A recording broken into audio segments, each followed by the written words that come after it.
Bonjour, nous voici dans la 6e leçon, notre leçon dans le leadership, notre leçon qui est la 6e, ou la formation dans le leadership. Notre leçon portait sur les 11 styles du leadership. Pourquoi nous avons choisi cette leçon? C'est parce que nous avons besoin d'en parler avec les responsables, les leaders, les gens qui dirigent les autres et toutes les autres personnes qui désirent conduire les autres vers des bons objectifs. Et là, nous aimerions que chacun de nous comprenne que ces 11 styles de leadership sont universels. Vous pouvez trouver 13, 12, combien, mais la science du leadership a trouvé que les 11 sont les plus importants pour toute responsabilité dans l'organisation. Et donc, je vais commencer par une remarque, c'est que les 11 styles de leadership ne sont pas à prendre pour dire que chacun va avoir son style. Vous les utilisez selon les contextes. Vous les utilisez selon le besoin. Vous les utilisez selon la nécessité. Vous les utilisez selon les différentes personnes que vous trouvez dans votre environnement professionnel, social et pourquoi pas dans la situation que vous vivez. Donc, ne dites pas, il y a un leader charismatique, lui il est leader, par exemple, délégatif. Non, non, les 11 sont utilisés selon les besoins. Et donc, chers auditeurs, nous vous demanderions de noter bien que vous êtes leader, chaque situation va vous conduire à déterminer le style de leadership que vous allez utiliser selon le cas par cas. Alors, quel est le premier style? Le premier style de leadership s'appelle les leadership directifs. Qu'appelle-t-on leadership directif? Le leadership directif s'appelle aussi le leadership bureaucratique. Ça s'appelle aussi leadership transactionnel. Et il porte ces trois noms pour une seule raison. Vous donner des ordres. Le leader, quand il se trouve dans une situation où il y a affaire et lui n'a pas besoin qu'on en discute, ce sont des règles, ce sont des principes, ce sont des directives de la maison, il utilise le style directif. Il dit, voilà, vous allez faire ça, vous allez faire ça, vous allez faire ça, vous allez faire ça parce que notre texte dit ceci. Fini. Là, c'est un style que vous utilisez lorsque vous avez des ordres à donner qui cadrent avec le travail, où vous n'avez pas besoin d'aller là où les gens travaillent, mais vous donnez des directives sous forme des ordres. Deuxième style de leadership, c'est le style délégatif. Vous avez le mot déléguer le pouvoir.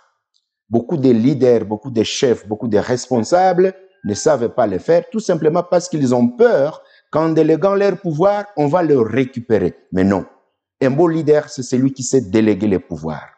Vous êtes pasteur d'une église. Déléguez le pouvoir à certaines personnes, qu'ils soient capables de faire votre travail à votre absence. Vous êtes responsable des services. Prenez des tâches que vous donnez à certaines personnes pour les faire, même que vous êtes présent ou absent, qu'ils soient ou qu'elles soient habitués à faire certaines tâches qui vous incombent, pour que même lorsque vous serez absent ou empêché ou en difficulté, que le travail ne puisse pas être bloqué. Et donc, le style du leadership directif, du leadership délégatif, vous permet de distribuer des tâches aux personnes qui sont dans votre environnement professionnel. Vous dites, tel, tu vas faire ça, tel, tu vas faire ça, tel, tu vas faire ça, mais vous leur donnez aussi la possibilité de vous faire le feedback. Ils doivent travailler sous votre délégation de pouvoir, mais ils doivent vous donner les comptes rendus. Comme ça, même si vous n'êtes pas présent, le travail va se continuer. Troisième style de leadership, c'est ce qu'on appelle participatif, démocratique, serviteur ou animateur. Donc, il y a 4 noms. Je répète, participatif, serviteur, animateur ou démocratique. Qu'appelle-t-on le mot participatif? il y a des moments où les leaders viennent là où les gens sont en train de travailler, ils utilisent cette stratégie de faire le travail avec les autres. Vous venez, vous entrez là où vos agents sont en train de faire le travail, vous faites le travail au même pied d'égalité qu'eux. Vous avez des tâches, vous dites, vous allez faire ça, et moi, je vais faire ça. Après, nous tous, nous allons nous rassembler pour discuter des résultats. À ce moment-là, vous avez utilisé le style qu'on appelle participatif. Pourquoi participatif? La plupart d'agents aimeraient voir aussi les chefs faire quelque chose avec eux. Ce sont ces leaders qu'on appelle qui acceptent de se mouiller. Ce sont ces leaders qui acceptent d'aller au moulin. Ce sont ces leaders qui ne restent pas au bureau, mais ils descendent là où les gens sont en train de travailler pour dire comment ça se fait. Voici. Moi aussi, je vais faire comme ça pour que vous puissiez voir comment ça se fait. C'est surtout dans la technicité. Quatrième style de leadership, vous avez le style que vous appelez le style consultatif. Le style consultatif que nous avons aussi appelé en leadership, le style de ceux qui trouvent les gens qui sont autour d'eux en leur posant des questions sur les problèmes avant la décision. Vous consultez vos agents, vous trouvez vos agents, vous avez une grande décision à prendre.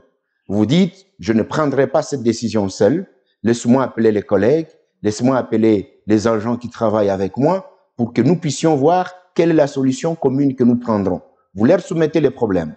Chacun apporte son idée, l'autre apporte son idée, l'autre apporte son idée. Après, vous dites, OK, le consensus, c'est lequel? Qu'est-ce qu'on fait, chers amis?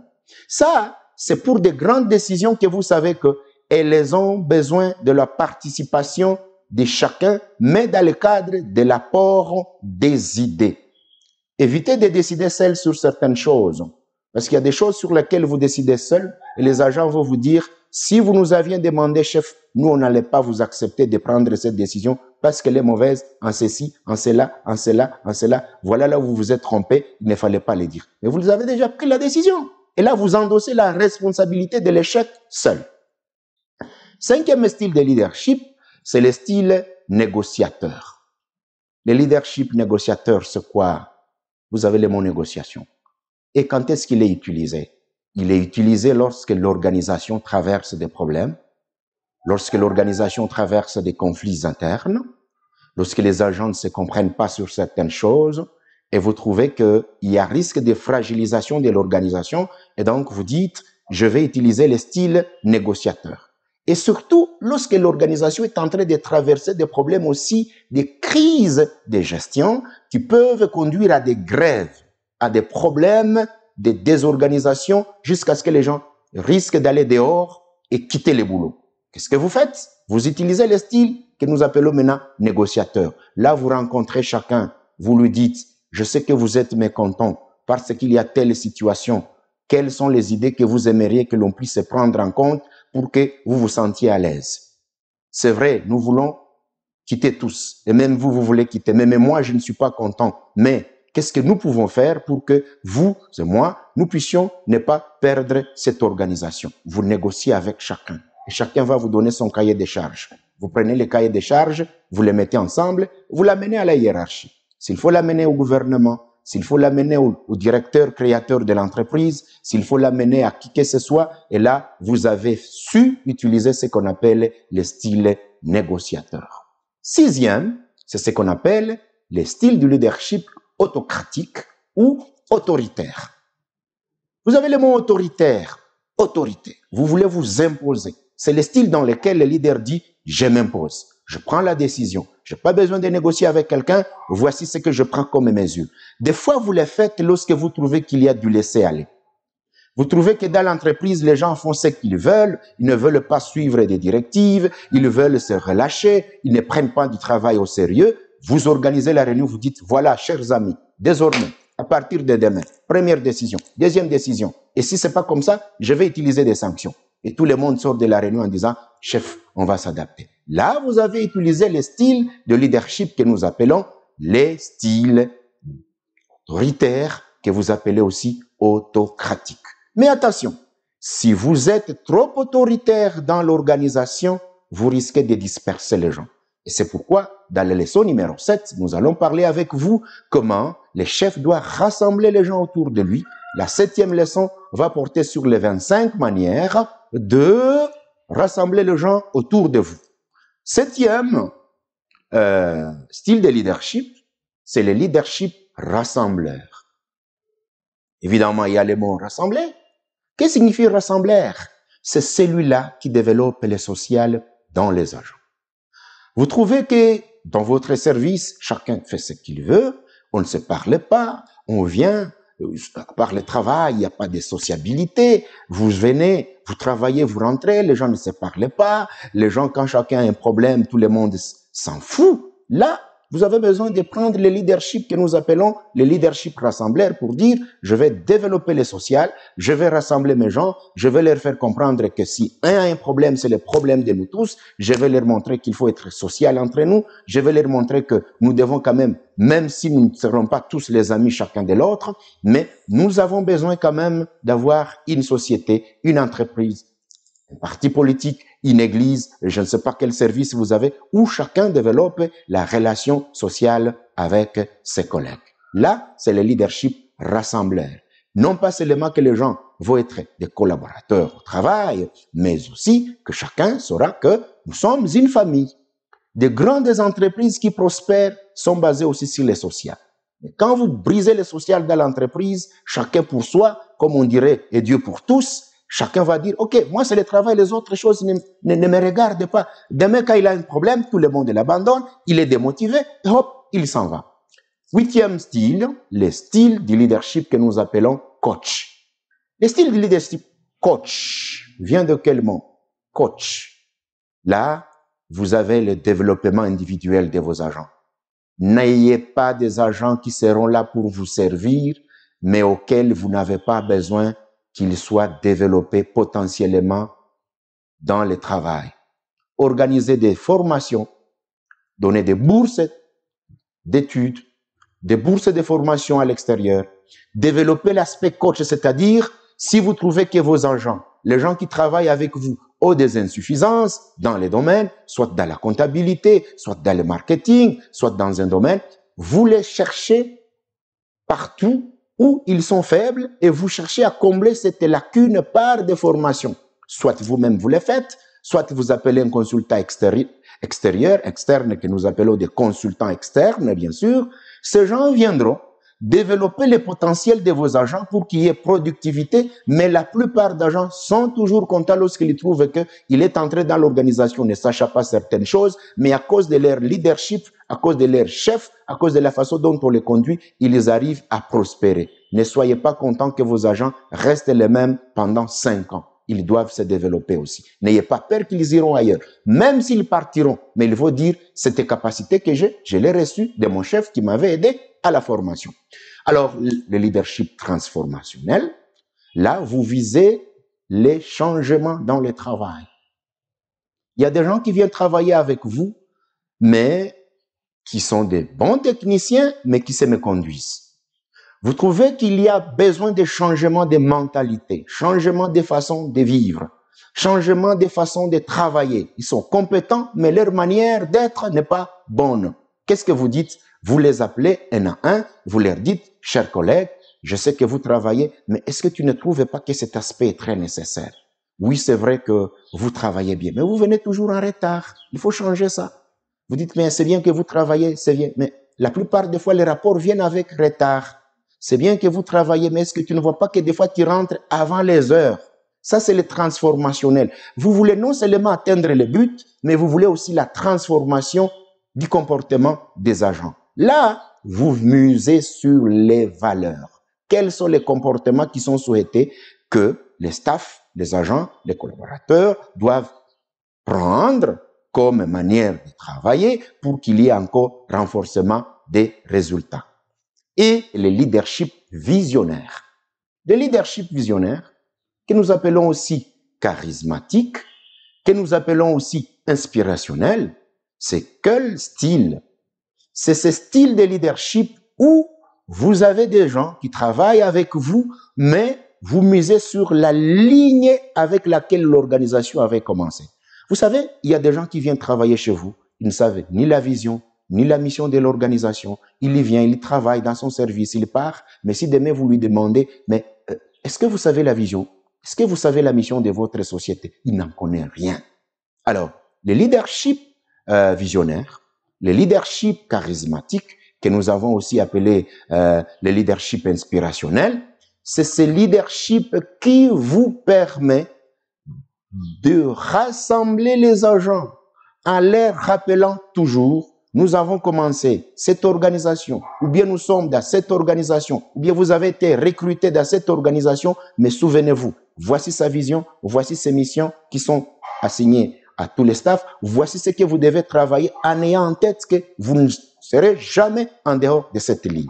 Une fois vous travaillez avec les gens qui maîtrisent la vision, la mission de l'organisation, vous allez mieux réussir. Voilà les 11 styles de leadership, je répète, directif, délégatif, participatif, consultatif, négociateur, autoritaire, rassembleur, coach et transformationnel, visionnaire. Et la dernière que nous allons avoir, qui est le leadership laisser faire. Que signifie laisser faire? Que signifie laisser faire? Le leadership du laisser-faire, c'est ce style-là où vous donnez la liberté aux gens. Vous les laissez faire ce qu'ils veulent. Vous les laissez travailler comme ils veulent. L'objectif pour vous, c'est de leur donner le temps de se détendre, de venir quand ils veulent, de faire ce qu'ils veulent, pourvu qu'ils atteignent les résultats. Des fois, c'est dangereux, mais aussi c'est bon. Il y a de ces leaders qui viennent toujours comme ils sont des tracteurs. Il y vient derrière le staff, il est debout à la machine, tout ce que vous faites, il est en train de voir, vous venez, il vous demande, vous êtes venu à quelle heure, vous êtes parti à quelle heure, il vous suit comme la police. Là, c'est très dangereux. Le leadership, laisser faire, est à utiliser avec une dosage très minime. C'est-à-dire, vous faites quelque chose de sorte que les staffs, les agents aient une certaine liberté. Laissez les gens faire certaines choses. Pour les simples détails, il ne faut pas suivre toujours. Pour les petites choses, il faut faire comme si tu n'as pas vu. Le leader doit apprendre à ne pas tout voir, à ne pas tout suivre, à ne pas tout surveiller. Essayez de donner aux gens la liberté. Tant qu'ils sont bons, tant qu'ils peuvent travailler bien dans l'organisation, certaines choses seront comme si tu n'as pas vu. C'est ça le leadership du laisser faire. Voilà, on est au 11, nous avons fini. Et je vais vous dire une remarque très importante.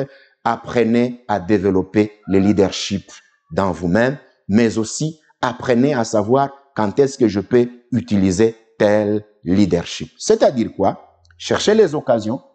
Voyez vous êtes avec qui, quel contexte dans lequel vous travaillez, vous avez quel problème, vous voyez que vous allez utiliser quel type de décision et c'est ce qui va vous conduire à dire ici, c'est le directif. Ici, je pars travailler avec eux, c'est le participatif. Ici, je vais partager les tâches, c'est le délégatif. Ici, je trouve qu'il y a un conflit entre les agents, je vais utiliser directement le rassembleur.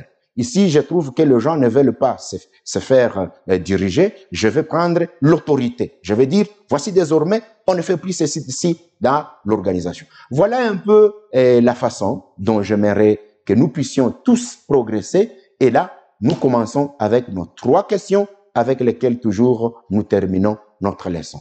Première question. Parmi les 11 styles de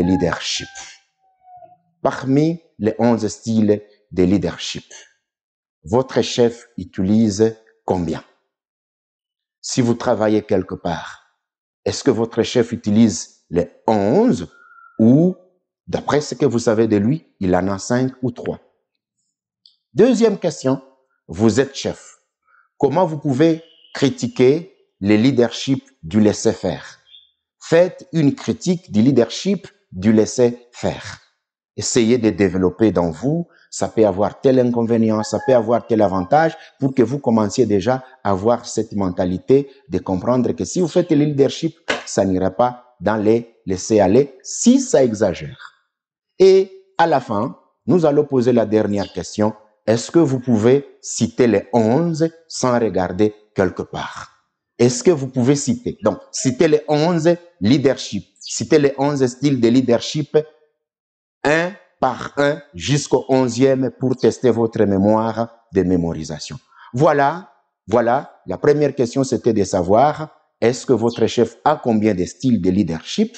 Deuxième question, critiquer les laisser-faire. Et la troisième question, c'est celle de dire, parmi les 11 que nous venons de voir, vous gardez en tête combien? Merci beaucoup. Ne manquez pas de liker, ne manquez pas de partager. Si vous tombez sur la chaîne YouTube sans en avoir été abonné, abonnez-vous, partagez les leçons avec les autres, parce qu'après ici, nous allons passer directement à la leçon numéro 7 et elle dira quoi? Les 25 manières pour un beau chef de rassembler les gens autour de lui. Les 25 stratégies, c'est pour qu'un bon chef qui dirige les gens ait les gens toujours à côté de lui, qui ne soient pas abandonnés. Pas à côté de lui, c'est-à-dire côte à côte, c'est-à-dire une entreprise, une société, un parti politique où tout le monde est en train de travailler comme des amis, où tout le monde travaille comme une même maison, où le chef se voit aimé par ces gens en utilisant les 25